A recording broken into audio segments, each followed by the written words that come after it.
Reta final na campanha para a presidência da Argentina, falta menos de um mês para o primeiro turno e os candidatos tentam ou manter o favoritismo, como Javier Milei, ou então diminuir a diferença. E para isso não dispensam algumas velhas práticas políticas. Sérgio Massa, representante governista, vem adotando uma tática de medo. Nos atos de campanha, afirma que os preços de serviços como ônibus e trens vão disparar caso o candidato da extrema-direita vença. E os planos de privatização e austeridade do rival são associados ao aumento do desemprego. Milei, por sua vez, mira no descontentamento dos argentinos com a classe política tradicional e com o estado das finanças do país. Além de defender um ajuste fiscal, ele aposta na dolarização da economia, uma proposta criticada, mas que não freou seu avanço nas pesquisas. O candidato já defendeu projetos polêmicos, como a venda de órgãos e a privatização de todas as escolas públicas. Segundo sua biografia não autorizada, Milei toma decisões de acordo com cartas de tarô e usa parapsicólogos para entrar em contato com seu cão falecido para receber conselhos do além.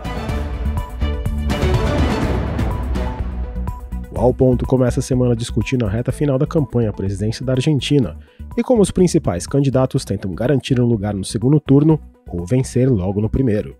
Quem explica pra gente esse cenário político é a repórter especial Janaína Figueiredo, e ela também fala sobre o livro que está lançando sobre a história recente da Argentina e sobre seus próprios laços com o nosso país vizinho. Eu sou Carolina Moran. Eu sou o Felipe Barini. O Ao Ponto de 25 de setembro de 2023 começa agora. Vem com a gente.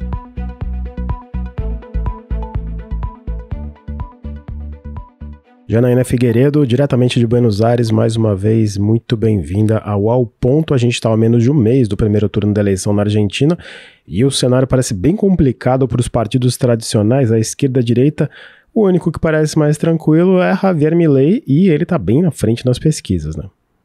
Oi, Carol. Oi, Barini. Obrigada pelo convite. É sempre um prazer estar aqui conversando com vocês e, de fato, estamos já nas últimas 4 semanas de campanha e com um cenário muito claro em termos de quem é o favorito para o primeiro turno das presidenciais na Argentina no dia 22 de outubro. E esse favorito é, sem nenhuma dúvida, o candidato da extrema-direita, Javier Milei, o economista outsider que foi o mais votado nas primárias de agosto, né, que é uma eleição para escolher os candidatos que vão disputar a presidência, por um lado, mas também vagas no Congresso. E Milei é, de longe, o candidato melhor posicionado em todas as pesquisas que estão circulando na Argentina nas últimas semanas. Hoje, o cenário é muito claro. Milei tem uma chance que não pode ser descartada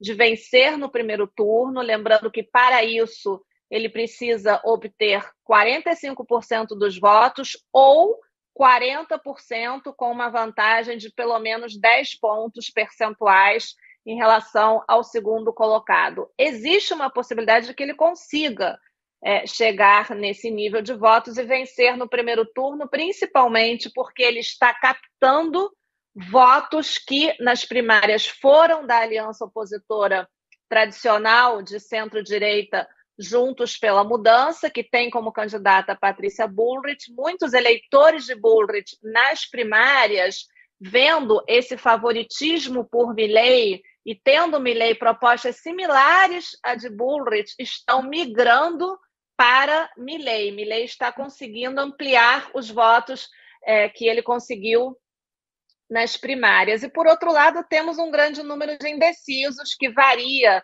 de acordo com as pesquisas, principalmente de um candidato que ficou pelo caminho, que disputou a candidatura com a Patrícia Bullrich, que foi o prefeito de Buenos Aires, Horácio Rodrigues Larreta. Os votos de Larreta nas primárias ainda não está muito claro para onde irão, e uma parte também poderia ir para Milei. Por tudo isso, a gente hoje avalia, né, os analistas avaliam, e nós jornalistas que estamos aqui, que existe uma chance de vitória do candidato da extrema-direita no primeiro turno. Mas se esse não for o cenário, todas as pesquisas indicam que num eventual segundo turno, que provavelmente o cenário mais provável seria entre Milei e o candidato do governo, que é o ministro da Economia, Sérgio Massa, Milei ganha de Massa em todos os cenários. Então, a gente tem uma eleição na qual o favorito indiscutido é Milei, com altíssimas chances de se tornar o futuro presidente da Argentina. Agora, Janaína, diante desse cenário, a estratégia que o Massa tem usado é a estratégia do medo, né? De apontar para o desconhecido, do risco que o Milei aponta caso ele vença. Mas você também já nos contou aqui no Ao Ponto que o Milei cresce nas pesquisas, nas primárias, justamente pelo descrédito enfrentado pelos partidos tradicionais e pelo próprio governo. Essa estratégia do Massa pode fazer sucesso? Quer dizer, está conseguindo arranhar de alguma forma a imagem do Milei? Aliás, eu te pedi para contar um bastidor que você contou aqui, uma impressão sua antes da gente começar a gravar, de que nas ruas de Buenos Aires não tem propaganda do Milei, né? É uma campanha orgânica. É muito impressionante você ver o desespero desse governo para conseguir forçar Milei a ir para um segundo turno, com a expectativa, obviamente, de criar, nesse eventual cenário de segundo turno, uma grande frente anti-Milei que possa conter essa onda a favor do candidato de extrema-direita. Essa campanha do medo, ela está acontecendo nas redes sociais, na mídia e na rua, né? Porque, por exemplo, como eu contava na matéria do Globo, o sindicato dos ferroviários, né? Lembrando que os sindicatos são muito fortes na Argentina, eles ganharam uma força muito grande na década de 40 com o peronismo e desde então eles são realmente essenciais para entender a política argentina. O Sindicato dos Ferroviários, ele faz campanha nas estações de trem com um megafone dizendo: olha, se vocês permitirem uma mudança de governo na Argentina, a passagem vai passar de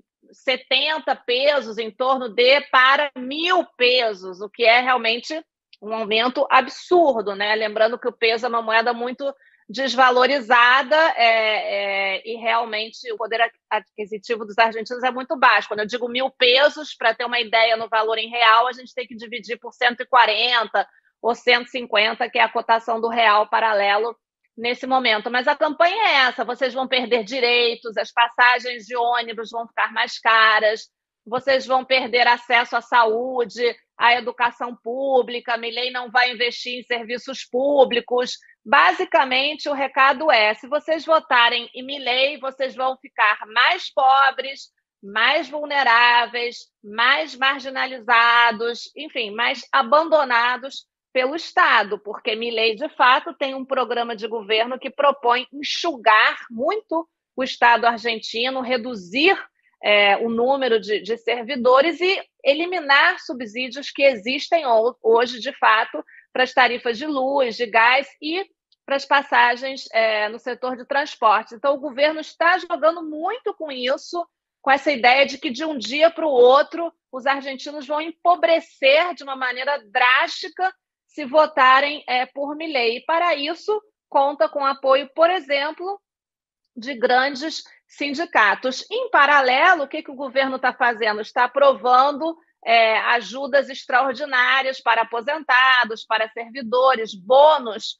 excepcionais que estão sendo pagos nesses meses de campanha para tentar conseguir votos para Sérgio Massa. Agora, essa campanha de medo, pelo que eu conversei com os analistas argentinos e pela minha própria percepção, não está rendendo frutos, porque Massa não está decolando nas pesquisas e, volto a dizer, a possibilidade de que Milei seja eleito já no primeiro turno não pode ser descartada. E se não for no primeiro, por enquanto as pesquisas indicam que será no segundo. Então, nem esse bombardeio de ameaças e de alertas, vocês vão empobrecer, vocês vão perder direitos, enfim, inclusive alertas sobre ameaças à democracia, né? O governo fala abertamente que Milei representa uma ameaça para a democracia argentina. Nada disso está rendendo bons resultados para a Casa Rosada e para seu candidato, que é Sérgio Massa. E respondendo à sua pergunta sobre a campanha, Carol, é muito impressionante você percorrer Buenos Aires e a grande Buenos Aires, e você não vê nas ruas cartazes ou outdoors de Milei e de seus candidatos. Praticamente não tem. Eu diria que os poucos que tem são colocados por seguidores de Milei, não é uma campanha oficial de Milei. A campanha de Milei acontece nas redes sociais de uma maneira impressionante e absolutamente superior aos outros candidatos. Para dar apenas um exemplo dessa superioridade, Milei deu uma entrevista para o jornalista americano Tucker Carlson, que é um jornalista muito conhecido nos Estados Unidos, enfim, admirador de Donald Trump, muito vinculado a essa extrema-direita americana, que veio a Buenos Aires entrevistar Milei, e essa entrevista já teve mais de 400 milhões de visualizações. Lembrando que a Argentina tem 44 milhões de habitantes, ou seja, a entrevista de Carlson já foi vista por mais de 10 argentinas, ou seja, por seguidores de Milei dentro e fora do país, pelo mundo inteiro. É impressionante o poder e a dominação das redes sociais por parte do candidato da extrema-direita. A campanha dele vai por outro lado, e as campanhas do Massa e da Patrícia Bullrich são campanhas tradicionais que parecem não estar entendendo o novo momento da política argentina. Agora, ainda falando dos governistas, Janaína, o Massa ele deu uma entrevista bem curiosa ao La Nación na quinta-feira, na qual ele disse que não chamaria nem metade dos ministros que hoje estão no governo de Alberto Fernandes e até de certo ponto tentou se distanciar do presidente. Fernandes hoje ele pode ser considerado mais um fator de perda de votos do que pro governista? Completamente, Barini. Eu diria que Alberto Fernandes é hoje um presidente decorativo e não é de hoje, já faz muito tempo que Fernandes perdeu o poder. O governo de Alberto Fernandes foi um grande fiasco, é um dos piores governos que a Argentina já teve desde a redemocratização do país em 1983. A aliança que ele fez com Cristina Kirchner para ganhar a eleição foi apenas isso, uma aliança eleitoral, mas não foi uma aliança de governo. Eles não souberam governar e durante a pandemia cometeram erros muito graves. E em outra entrevista, Sérgio Massa reconheceu que a famosa festa que Alberto Fernandes fez para sua esposa, a primeira-dama Fabiola Yáñez, durante a pandemia, quando pedia aos argentinos que não saíssem de casa, que não se reunissem com ninguém, que ficassem numa quarentena rigorosa, as imagens da festinha que ele fez na residência oficial de Olivos viralizaram e o próprio Massa reconheceu publicamente que ali terminou o governo de Alberto Fernandes, perdeu toda credibilidade. Na época, a festa era de comemoração pelo aniversário da primeira-dama argentina, Fabiola Yáñez, com uma dezena de pessoas, todos sem máscara, sem nenhum distanciamento social, isso tudo na residência presidencial de Olivos. Isso foi em julho, como você falou, julho de 2020, época na qual o país foi fortemente atingido pelo primeiro pico da pandemia. E nessa época, um decreto proibia reuniões sociais de todo tipo, Maria. E as pessoas tinham que usar máscara nas ruas e também dentro das casas, quando elas estivessem em contato com pessoas que não fossem as pessoas que morassem com elas. O próprio Massa, o candidato do governo, diz, naquele momento, Fernandes perdeu a credibilidade perante a sociedade argentina. Então, ele já não se apresenta mais como o candidato do governo de Alberto Fernandes. Alberto Fernandes não participa de atos de sua campanha, Cristina Kirchner tampouco. Essa é a campanha de Sérgio Massa e o governo parece ser também apenas de Sérgio Massa. Agora, Janaína, falando nessa confusão, né? O Massa é o candidato do governo, mas não conta com apoio explícito do presidente. Por outro lado, ele recebeu o apoio de um integrante de peso da União Cívica Radical, que faz parte da coalizão oposicionista.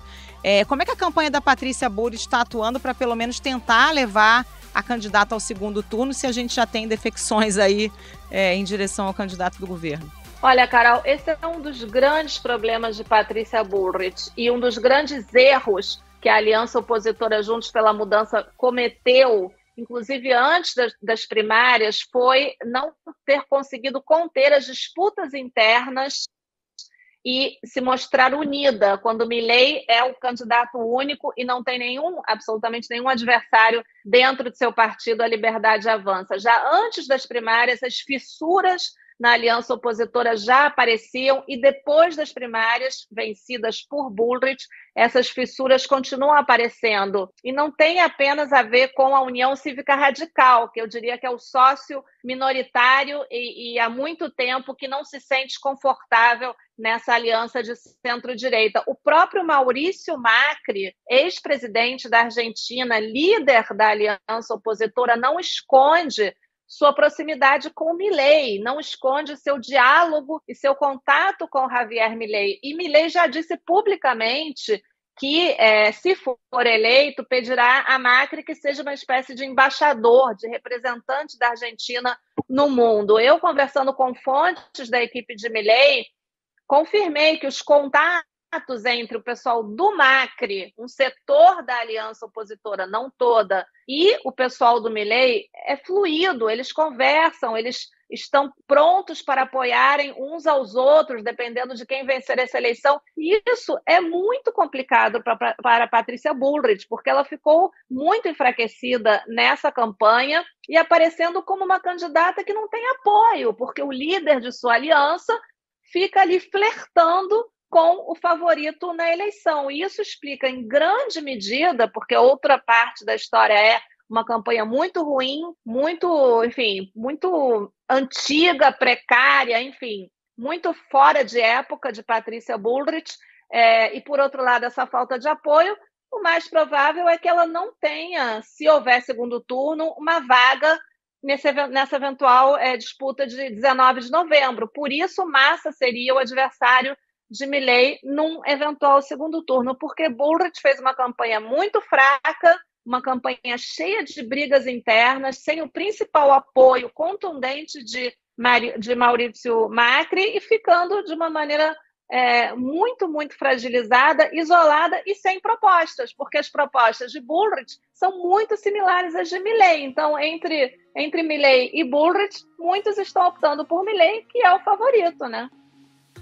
Tem uma personagem da campanha do Milei que a gente até já comentou em outros episódios do Ao Ponto, que trataram do candidato, que é a vice dele, Vitória Villarruel, e aparentemente ela teve um desempenho acima da média e bem melhor do que o dos rivais num debate entre os candidatos a vice na quarta-feira passada. Conta um pouco pra gente como foi. Sim, realmente o debate dos candidatos a vice foi muito impressionante.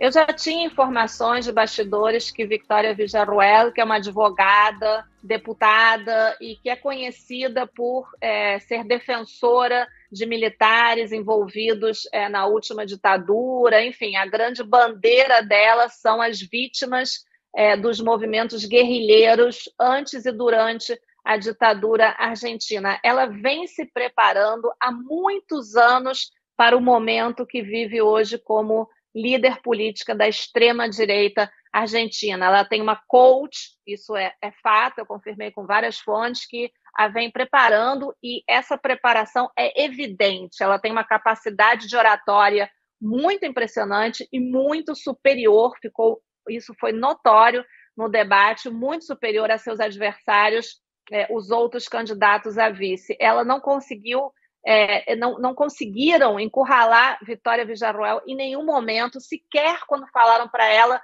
por que a senhora se reuniu com figuras como o ex-ditador Jorge Rafael Videla, já falecido, que faleceu na prisão pelos crimes cometidos durante a ditadura, porque ela está preparada para responder essas perguntas. Basicamente, ela disse: me reuni com Videla porque fiz uma pesquisa para um livro sobre os anos da ditadura e tive que conversar com ele. Ninguém rebateu isso, ninguém estava preparado para enfrentar uma candidata a vice que realmente está surpreendendo e eu acho que terá eventualmente um papel muito importante num governo de Javier Milei. Já sabemos que ela vai ser a encarregada de comandar os ministérios da Defesa e da Segurança, que são as áreas nas quais ela é especialista. E ela realmente deu um banho nos outros candidatos a vice que não conseguiram reagir aos ataques, principalmente o candidato a vice da chapa de Sérgio Massa,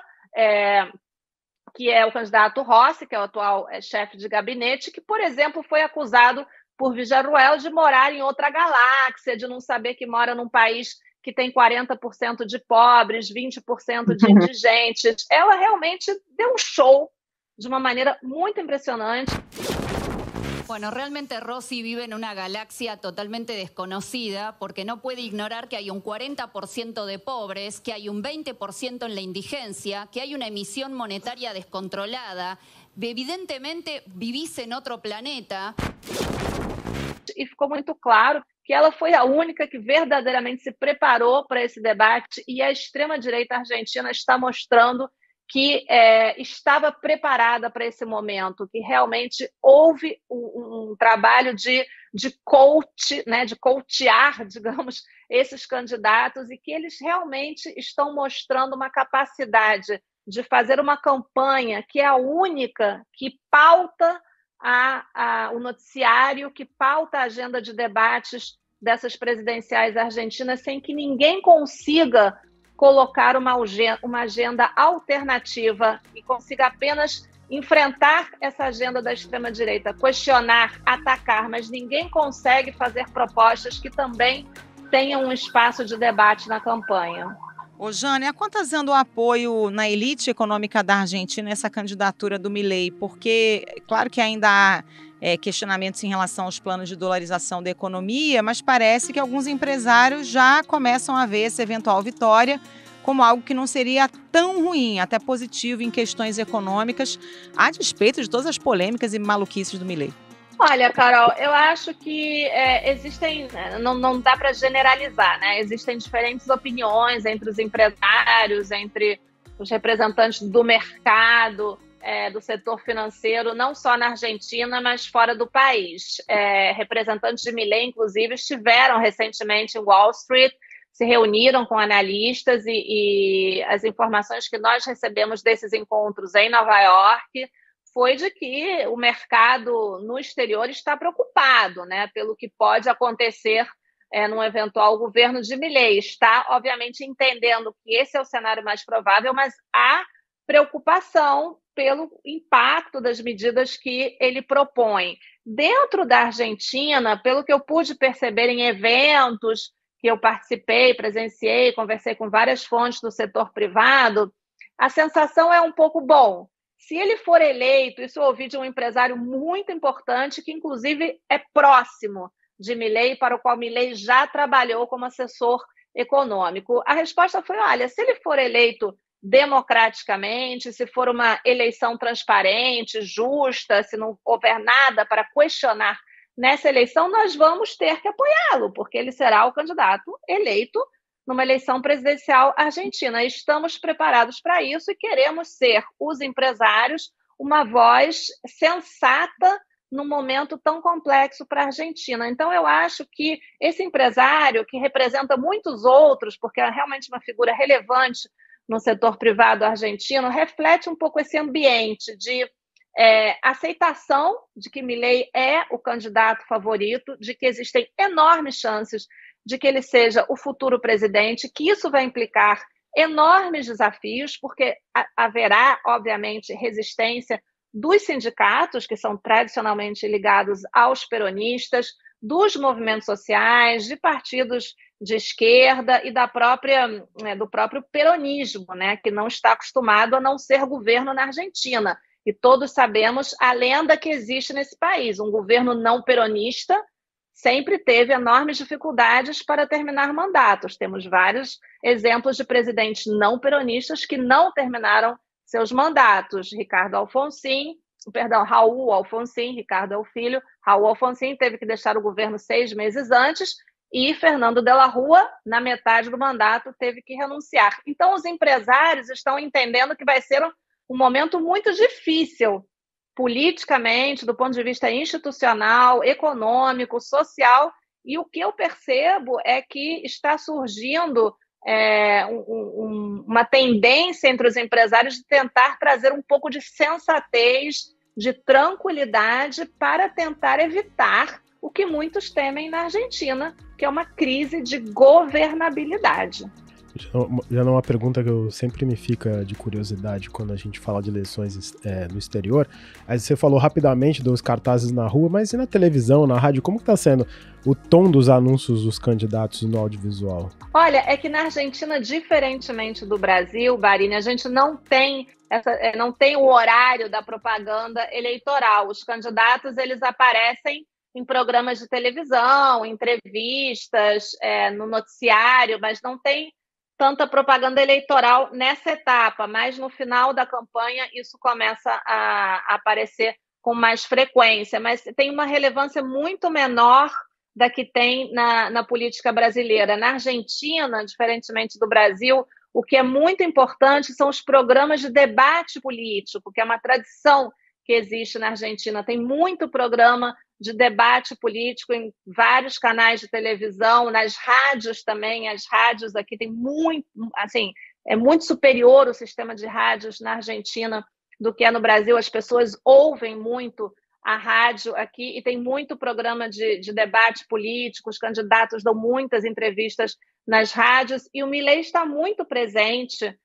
Eu diria que também há uma superioridade da presença de Milei em relação à Massa e a Bullrich na mídia, tanto de TV como de rádio. Nos jornais, eu diria que Milei sai um pouco perdendo, mas ele também não dá tanta importância aos jornais, porque ele considera que os jornais estão muito mais alinhados com os outros candidatos e que são inimigos de sua campanha. Milei escolhe muito bem os jornalistas com os quais ele fala, os programas aos quais ele vai, mas ele está participando de vários programas e sua candidata a vice participa dos debates, então, enfim, não existe também nenhum tipo de tensão entre Milei e a mídia, mas ele é um candidato que claramente optou por uma campanha nas redes sociais e uma presença também nos meios de comunicação, mas o mundo onde ele se move com muita maior naturalidade e superioridade, volto a dizer, é nas redes sociais. Ô, Jana, a gente não pode encerrar sem falar do seu livro, que vai ser lançado na sexta-feira, dia 29, já está em pré-venda, O Que Passa Argentina.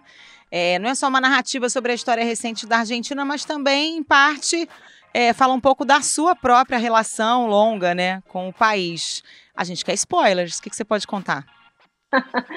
Obrigada, Carol. Obrigada, Barini. É meu primeiro livro, eu estou muito feliz. Olha, o que eu posso dizer é que é um livro que, para quem se interessa por Argentina, vai ajudar um pouco a entender esse país que é tão complexo do ponto de vista político, econômico. Eu conto muito da história da Argentina e como a Argentina, que foi um dos países mais ricos do mundo, esteve entre os 10 mais ricos do mundo no início do século passado, degringolou de tal maneira para, enfim, chegar ao atual momento de uma crise muito profunda, né? Um pouco o título que passou a Argentina, né? Como esse país europeu, né? Que sempre invejamos e que tinha aquela classe média tão empoderada e que dava realmente de 10-0 nas classes médias de outros países latino-americanos, quais foram os erros cometidos, por que a Argentina não deu certo, né?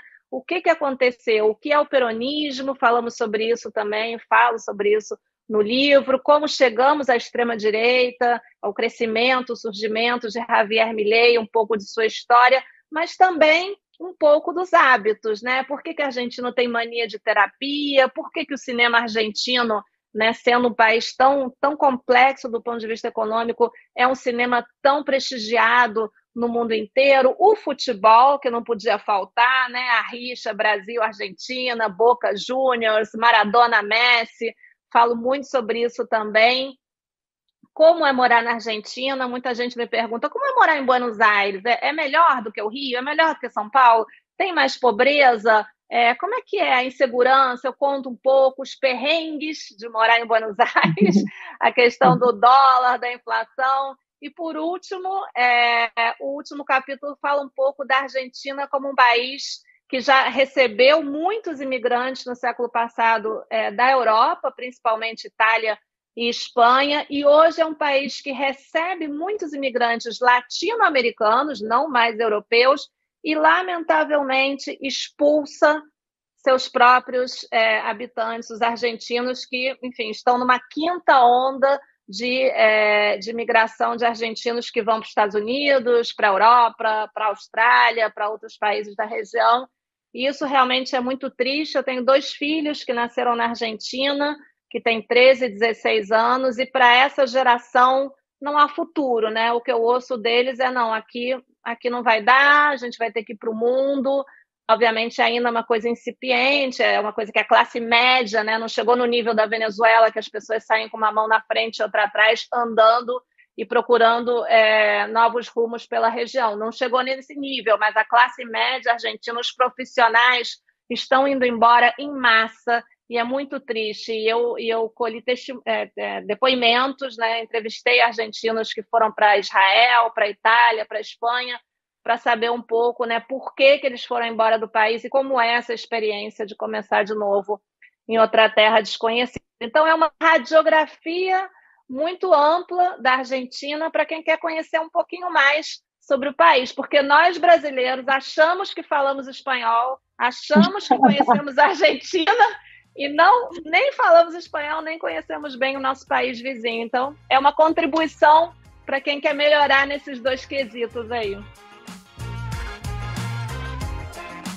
Obrigado, Janaína. E para você ouvinte, só reforçando que passa Argentina, Globo Livros, lançamento dia 29 de setembro, já está em pré-venda em várias lojas online. Volte sempre ao ponto. Janaína Figueiredo, obrigada pela participação, bom trabalho para você e bom lançamento. Eu que agradeço, gente. Um grande abraço.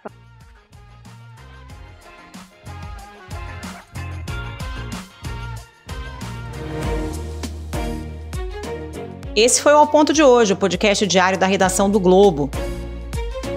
Nessa conversa, a gente conta com a participação de toda a equipe do jornal, as mesmas pessoas que levam até você informação e análise de qualidade todos os dias.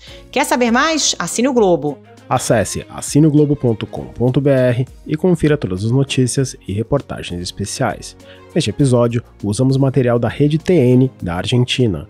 A edição foi de Juan Oliveira, a produção de Ana Clara Serafim. Até mais. Até mais.